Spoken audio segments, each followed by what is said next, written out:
Thank you. This is from the Buddha of Suburbia. One day everything changed. In the morning things were one way, and by bedtime they were another. I was 17 years old. On this day, my father hurried home from work, not in a gloomy mood. My father's mood was high for him. I could smell the train on him as he put his briefcase away behind the front door, took off his raincoat, chucking it over the bottom of the banisters. He grabbed my fleeing little brother Ali and he kissed him. He kissed my mother and me with enthusiasm, as if we'd recently been rescued from an earthquake. More normally, he handed Mum his supper, a packet of kebabs and chapatis so greasy the paper wrapper had disintegrated. Next, instead of flopping into a chair to watch the TV news, Dad went into the bedroom, which was downstairs, and stripped to his vest and pants. "Fetch the towel, the pink one," he said to me. I did so. Dad spread the towel on the bedroom floor and fell onto his knees. I wondered if he'd suddenly become religious. But no, he kicked himself up into the air and he said, "I must practice," he said. "Practice for what?" I said reasonably. "They've called me tonight," he said, "for the damn yoga Olympics." He easily became sarcastic, my dad, but now he was standing on his head, balanced perfectly. The considerable muscles in his arms swelled up and he breathed energetically.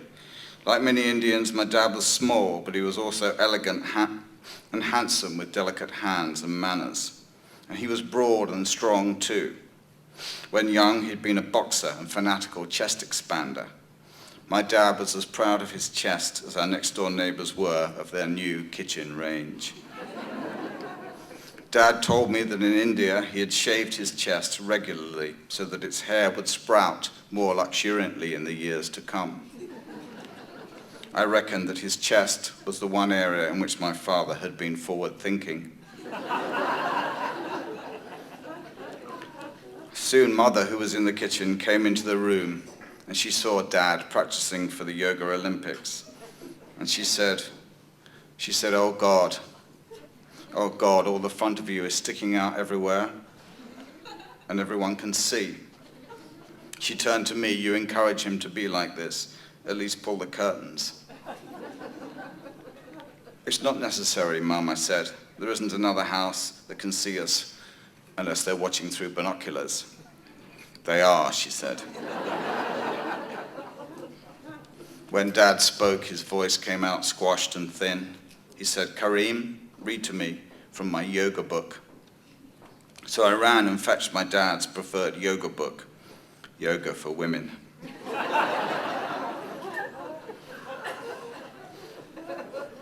I said, "This practice maintains the spirit of youthfulness, an asset beyond price. It's wonderful to know," I read, "that you're ready to face up to life and extract from it all the real joy it has to offer." I read on. "This position also prevents loss of hair and will reduce any tendency to grayness." That was the coup. Grayness would be avoided. Dad stood up and put on his clothes. "I feel better now," he said. "By the way, Margaret," he said, "are you coming out to Mrs. K's house tonight? Let's go out together." "No," said my mum. "It isn't me that Eva K wants to see. I'm only English." "I know," said my dad. "I know you're only English, darling, but you could wear a sari tonight. It's a special occasion." "What is it, Dad?" I said. "What's so special?" He said, "They've kindly asked me to speak on one or two aspects of Oriental philosophy." Wow. Dad spoke quickly and then tried to hide his pride in this honor by busily tucking his vest in. This was my opportunity. "I'll come with you," I said, "to Eva's if you want. I was going to go to the chess club tonight, but I'll force myself to miss it if you like." I said all this as innocently as a vicar, not wanting to stymie things by seeming too eager. I discovered in life that if you're too eager, others tend to get less eager. And if you're less eager, it tends to make others more eager. So with me, the more eager I was, the less eager I seemed. "Okay," said Dad, "you go and get changed." It seemed to take me several months to get ready. I changed my entire outfit 3 times, but at 7 o'clock I came downstairs in what I knew were the right clothes for Eva K's special evening. I wore turquoise flared trousers, blue and white flower pattern see-through shirt, blue suede boots with Cuban heels, scarlet Indian waistcoat with gold stitching around the edges, and a headband. I washed my face in Old Spice. Dad was waiting at the door for me. When he saw me, he suddenly looked very agitated. My dad, he'd been in Britain since 1950, over 20 years, and for 15 of those years he'd lived in the South London suburbs. But my dad still stumbled around the place like an Indian who'd just go off the boat, and he asked questions like, "Is it true that Dover is really in Kent?" I sweated with embarrassment when he halted strangers in the street to ask directions to places that were 100 yards away. But Dad's naivety made people protective, and women were drawn by his innocence. They wanted to put their arms around him. Not that this was entirely uncontrived or unexploited. When I was small and the two of us sat in Lyon's corner house drinking milkshakes, Dad would send me, like a messenger pigeon, to women at other tables and have me announce, "My daddy wants to give you a little kissy."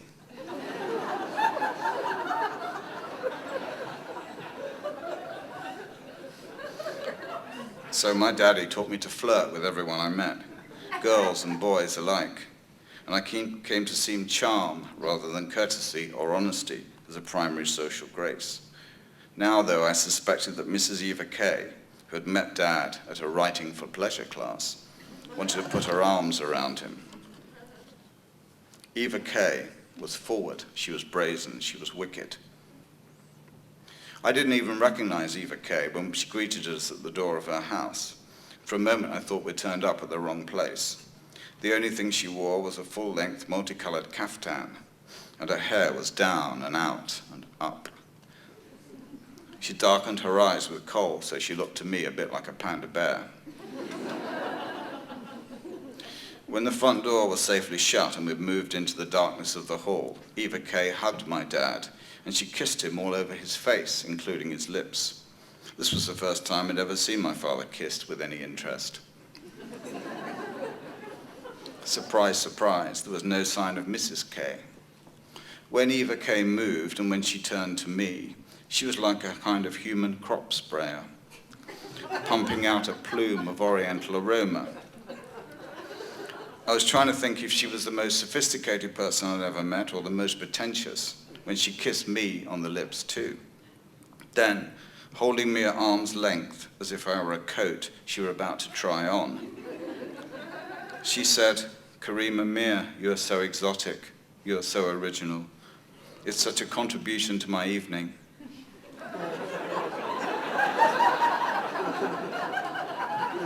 "Thank you, Mrs. K," I said.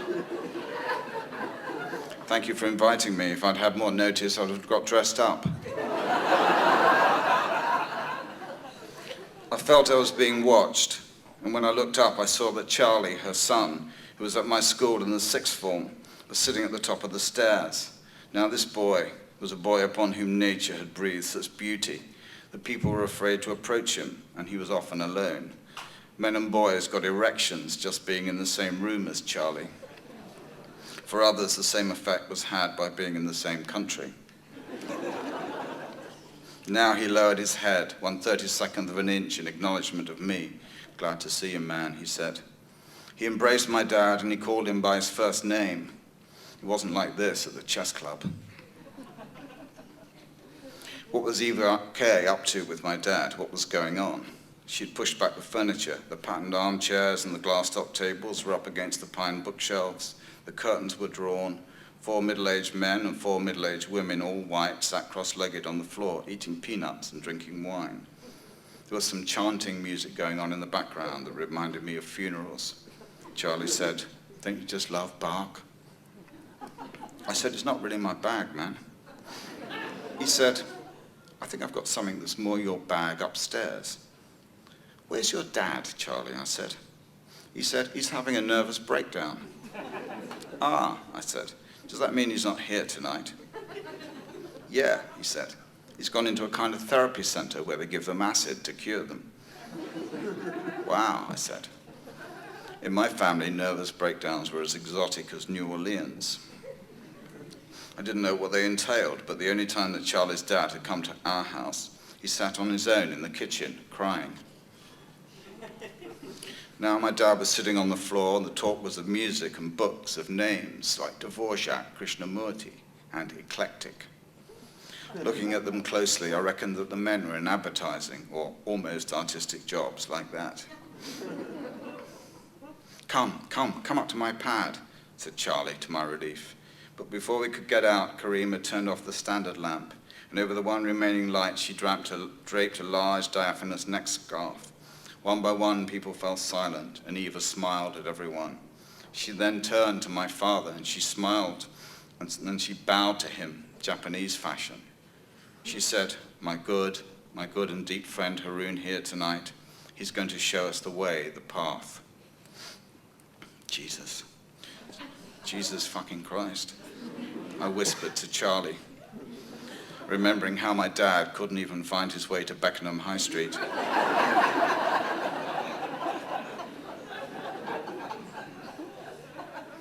After some basic yoga positions, my dad had them lying on their back.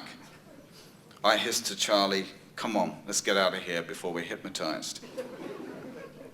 So Charlie took me to the upstairs landing of the house, which was the ladder that led up to his attic.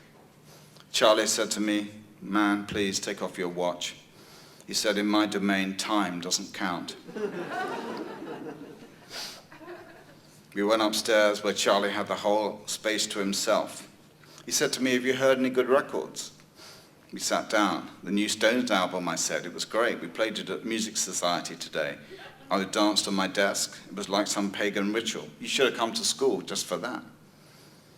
I knew immediately from the look on Charlie's face that I'd been an animal, a Philistine. He said, I think it's time you bathed your ears in something really nourishing tonight, man. So he put on a record by the Pink Floyd called Amagama. I forced myself to listen while he rolled a joint. He said, your father, he's the best, he's wise. Do you meditate every morning? I nodded. A nod can't be a lie.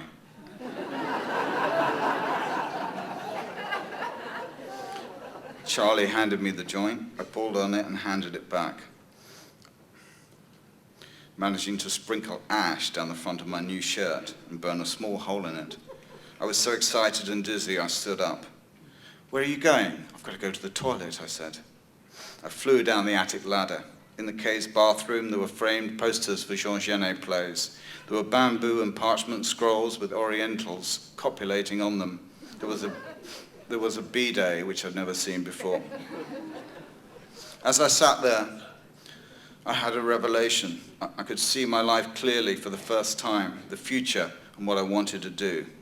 I wanted this mysticism, alcohol, sexual promise, clever people, drugs. I hadn't come upon it all quite like this before, but now I knew I wanted nothing else.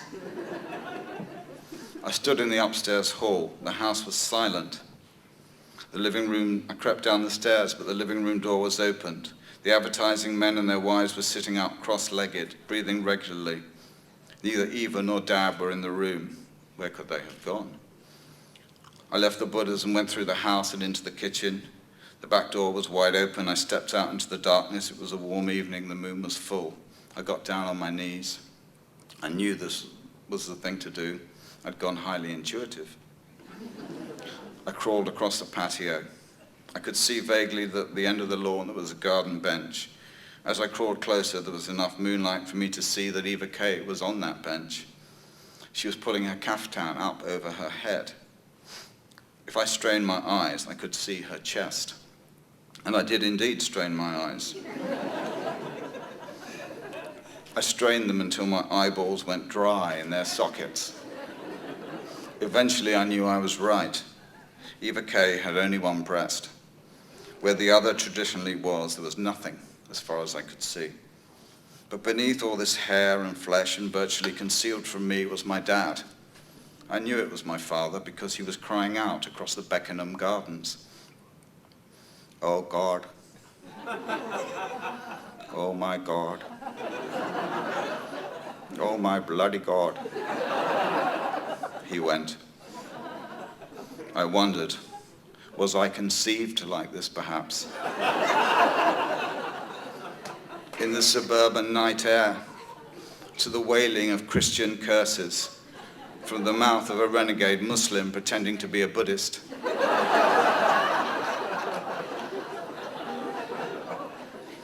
With a harsh crack, Eva K slapped her hand over Dad's mouth. This was a touch peremptory, I thought, and I almost objected. But my God, could she bounce? Head back, eyes to stars, she kicked up from the grass like a footballer. But what I wondered of the crushing weight of my dad's arse. Surely the impress of the bench would remain for days seared into his poor buttocks. I hobbled away. I went upstairs. Charlie was lying on his back. I took the joint, removed my boots and lay down. Come, lie beside me, he said, closer. He said, you're not to take this badly. No, never, whatever it is, Charlie, no. He said to me, you've got to wear less, Kareem. Wear less? Yes, he said. He said, Levi's. Levi's, I suggest, with an open-neck shirt, maybe in pink or purple, and a thick brown belt. He said, forget the headband. Forget the headband? Forget it, he said. You see, Kareem, said Charlie to me, you tend to look a bit like a pearly queen. Ah, I, who wanted only to be like Charlie, as clever, as cool in every part of my soul, tattooed his words onto my brain, Levi's, with an open-neck shirt, maybe in a very modest pink or purple. I would never go out in anything else for the rest of my life. While I contemplated myself on my wardrobe with loathing, and would willingly have gone home and urinated over all of my clothes, Charlie lay back with his eyes closed. I put my hand on his thigh. I rested it there. His eyes remained closed, but in his jeans he was growing. I began to feel confident. I dashed for his belt, for his fly, and for his cock, and I took him out into the air to cool down. Now, I'd squeezed many penises before at school. We stroked and rubbed and pinched each other all the time. I found that it broke up the monotony of learning.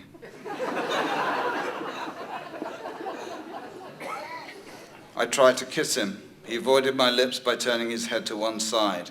But when he came in my hand, it was, I have to say, one of the preeminent moments of my early life. I was licking my fingers and thinking of where I might buy a pink shirt in the morning when I heard a sound, and I turned and saw across the attic Dad's flaming eyes, his nose, his neck, and his famous chest, hoiking itself up through the square hole in the floor. Charlie quickly put his cock away. Dad hurried over to me. Eva sniffed the air. She said, "You've been naughty boys." "What?" said Eva. "What, Eva? You've been smoking homegrown," she said. Eva said it was time for us to drive us back, and we all climbed backwards down the ladder. Dad, being the first, trod on my watch, trampling it to pieces, and then he cut his foot. At the house, we got out of the car. I said goodnight to Eva. She tried to kiss Dad while he was trying to shake her hand. The house was dark and cold. In the hall, Dad raised his hand to try and slap me, but I grabbed him. "What the hell were you doing?" he said. "Shut up," I said. "But I saw you, Kareem," he said. "My God, you're a bloody pure shitter." He said, "You're a bumbanger." My own son. How did it transpire? He was very disappointed in me. I didn't know what to do, so I started to imitate the voice he used earlier with the advertisers and Eva. So I said to him, Dad, just relax now. Relax your whole body.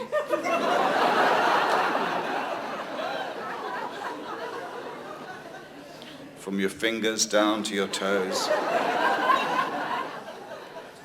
And send your mind away to a quiet garden. He said to me, "I'm going to send you to a fucking psychiatrist." But I saw you, Dad. You saw nothing, he said with upper-class contempt, but I had him. I said, at least our mother, my mum, has both breasts. Phew, that shut him up. He went into the toilet without shutting the door. Why did you bring him home like this, said Mum. She was standing behind us in her dressing gown. She was tired and she reminded me of the real world. I wanted to shout at her, take away the real world. Couldn't you have looked after him, she said. I was looking out the window, why didn't you ring? Eventually Dad stood up straight and pushed right past us. Make up a bed for me in the front room, said Mum. I can't sleep next to that man. When I made up the bed and she had got herself into it, I said to my mum, Mum, I want to tell you something. She said, yeah, what? I said, I don't think I'll ever be getting married, okay? She said, I don't fucking blame you.